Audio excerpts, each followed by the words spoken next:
दुनिया के सबसे ताकतवर देश की गद्दी पर बैठे डोनाल्ड ट्रंप को लगता था कि वो जो भी फरमान सुना देंगे पूरी दुनिया हाथ जोड़कर मान लेगी।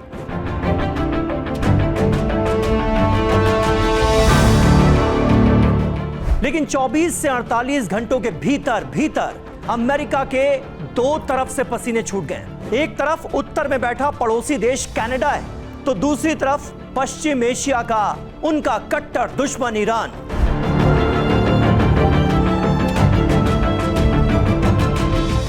ट्रंप ने इन दोनों देशों पर अपनी पुरानी सनक और दादागिरी दिखाने की कोशिश की थी, लेकिन आगे से ऐसा पलटवार हुआ है कि वॉशिंगटन से लेकर व्हाइट हाउस तक खलबली मच गई है।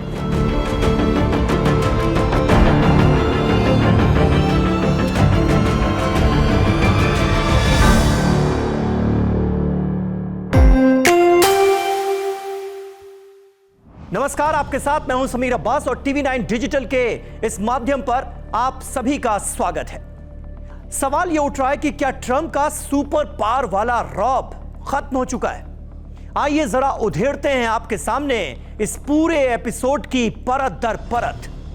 ईरान एपिसोड से पहले बात आज कनाडा की करेंगे। कनाडा ने जो तमाचा मारा है उसकी करेंगे, जिसे ट्रंप अपना छोटा भाई या सिर्फ एक बाजार समझते आए हैं।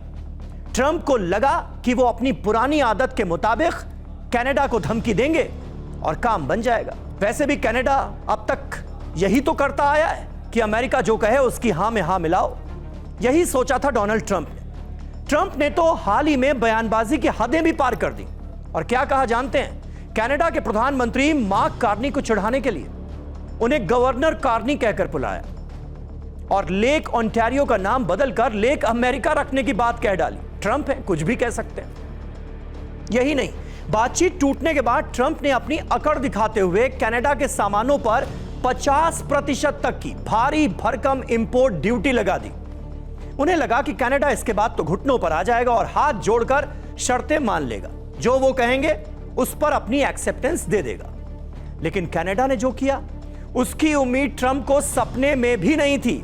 कनाडा के वित्त मंत्री फ्रांसवा फिलिप शैंपेन और व्यापार मंत्री मेलानी जोली सीधे कैमरे के सामने आए और साफ क्या कहा जानते हैं? उन्होंने कहा कि हमारी संप्रभुता, हमारी सॉवरेनिटी का कोई सौदा नहीं होगा, यह मुमकिन नहीं है।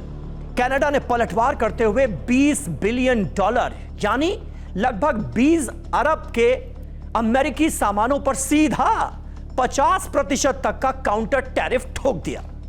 जैसे को तैसा, टिट फॉर टैट, ईंट का जवाब पत्थर से। और यह टैरिफ किस पर लगा? अमेरिका के 700 से ज्यादा सामानों पर। अब इसमें है क्या क्या? डेयरी प्रोडक्ट्स हैं, स्टील हैं, कपड़े हैं, इलेक्ट्रॉनिक्स हैं, कॉस्मेटिक्स है और यहां तक कि टॉयलेट पेपर तक पर। कनाडा ने साफ कर दिया कि अगर तुम ईंट मारोगे तो हम इसका जवाब पत्थर से देंगे। सोचिए, अमेरिका के बॉर्डर इलाकों के किसान, बिजनेसमैन और खुद ट्रंप की रिपब्लिकन पार्टी के सांसद अब माथा पकड़कर बैठे हैं कि ट्रंप की इस जिद की कीमत अमेरिकी जनता को अपनी जेब से चुकानी पड़ रही। तो यह तो हुआ कनाडा का तमाचा, जिसकी गूंज ट्रंप के कानों में सुनाई दे रही होगी। और अब आते हैं ईरान पर, जिसने सीना तानकर अमेरिका को उसकी हैसियत बताने का काम किया है और ठुकरा दिया है ट्रंप का इकोनॉमिक डी डे। ट्रंप प्रशासन और उनके खजांची यानी ट्रेजरी सेक्रेटरी स्कॉट बेसेंट ने ईरान को घुटनों पर लाने के लिए बड़े बड़े दावे किए। ट्रंप ने कहा कि वो ईरान के खिलाफ इकोनॉमिक डी डे यानी आर्थिक तबाही का दिन लाने जा रहे हैं। इसके तहत अमेरिका ने ऑपरेशन इकोनॉमिक आउटकास्ट का ऐलान किया। जानते हैं अमेरिका का प्लान क्या था? दुनिया के हर देश को धमकी देना कि अगर किसी ने ईरान से तेल खरीदा या कोई भी बिजनेस किया, चाहे वो सोना हो, एविएशन हो या फिर किसी तरह की टेक्नोलॉजी ही क्यों ना हो, तो अमेरिका क्या करेगा? अमेरिका उस देश पर भी कड़े प्रतिबंध लगा देगा। सेकेंडरी सैंक्शंस ठोक दिए जाएंगे। मकसद एक ही था, ईरान की आर्थिक कमर पूरी तरह से तोड़ दो। लेकिन ईरान का जवाब क्या आया? ईरान के अर्थव्यवस्था मंत्री अली मदानिजादे ने सीधे बयान जारी किया और कहा कि ट्रंप साहब, ये जो आप कर रहे हैं ना, ये आर्थिक आतंकवाद है। आप प्रतिबंध लगाइए, हमें कोई फर्क नहीं पड़ता, हमें यह खेल खेलना अच्छी तरह से आता है। ईरान की सेना ने तो एक कदम और आगे बढ़कर सीधी धमकी दे डाली।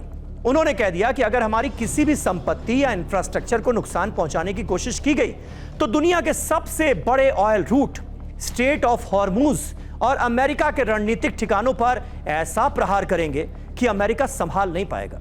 ईरान ने पहले ही स्ट्रेट ऑफ हॉर्मूज से गुजरने वाले 45 जहाजों को ब्लैकलिस्ट कर अमेरिका को अपनी स्ट्रेंथ, अपनी ताकत का एहसास भी कराया। और जहां तक ईरान पर अमेरिकी प्रतिबंधों का सवाल है, तो वो आप जानते ही होंगे, इतने सालों से ईरान इसे झेल ही रहा है। आज ईरान की जो अर्थव्यवस्था चौपट हुई पड़ी है, वो अमेरिका के ही सैंक्शंस की वजह से तो है, और ईरान इसे झेल रहा है।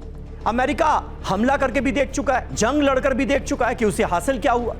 वो चाहता था कि रिजीम चेंज कर दी जाए, वो चाहता था कि ईरान की न्यूक्लियर पावर को पूरी तरह से खत्म कर दिया जाए, वो चाहता था कि खामनेई को हटाकर रजा पहलवी को लाया जाए, यानी ईरान में एक तरह से अपने प्रभुत्व वाली एक पिट्ठू सरकार बनवा दी जाए जो ट्रंप के इशारों पर नाचे।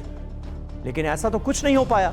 उल्टे अब अमेरिका को खुद यह मानना पड़ा है कि वो अब ईरान पर हमला तो नहीं करेगा, अब आर्थिक नाकेबंदी से जवाब देंगे। सुना होगा आपने भी अमेरिकी विदेश मंत्री मार्को रूबियो का ताजा बयान, मैं नहीं वो खुद ये कह रहे हैं। सोचिए, यह अमेरिका की कितनी बड़ी हार है। सुपर पावर का गुब्बारा कुल मिलाकर फट चुका है। ट्रंप को लगता था कि उनकी आर्थिक धमकियों और टैरिफ वॉर के आगे दुनिया घुटने टेक देगी, लेकिन इस बार उनका पाला ऐसे पड़ोसियों और ऐसे विरोधियों से पड़ा है जो झुकने को तैयार ही नहीं है। यही सबसे बड़ी मुश्किल है, मुसीबत है डोनाल्ड ट्रंप के लिए। उत्तर में कनाडा अपनी आर्थिक संप्रभुता के लिए डटकर खड़ा हुआ है और ईंट का जवाब पत्थर से दे रहा है। वहीं दूसरी तरफ ईरान ने अमेरिका की पाबंदियों को धता बताते हुए सीधा आंख में आंख डालकर चुनौती दी। जो ट्रंप पूरी दुनिया को आंखें दिखा रहे थे, आज वही ट्रंप अपनों के बीच भी घिरते नजर आ रहे हैं। मिड टर्म इलेक्शन सर पर हैं और साख कुछ बची नहीं, क्योंकि उनकी जिद का नुकसान किसी और को नहीं बल्कि खुद अमेरिका की अर्थव्यवस्था को, अमेरिका के लोगों को, अमेरिका के बिजनेसमैन को हो रहा है। तो अब देखना यह दिलचस्प होगा कि क्या ट्रंप अपने इन फैसलों से पीछे हटते हैं, अपनी गलती का एहसास उन्हें होता है, या फिर यह आर्थिक जंग जिसका जिक्र डोनाल्ड ट्रंप की तरफ से किया गया है, यह और ज्यादा भयानक रूप लेगी। तो यह है वो अंदर की खबर जो डोनाल्ड ट्रंप के इकोनॉमिक सैंक्शंस की खबरों के दरअसल पीछे है। यह सब कुछ चल रहा है और एक नहीं, दो मोर्चों पर डोनाल्ड ट्रंप को मुंह की खानी पड़ रही है। एक मोर्चा है कनाडा, दूसरा है ईरान। इसी तरह से TV9 डिजिटल के इस माध्यम से हम आपको अंदर की खबर से रूबरू कराते रहेंगे। आगे भी यह सिलसिला लगातार जारी रहेगा। ये जानकारियां आपको कैसी लगी, कमेंट बॉक्स में हमें बताना मत भूलिएगा। फिलहाल मेरे साथ बस इतना ही। नमस्कार।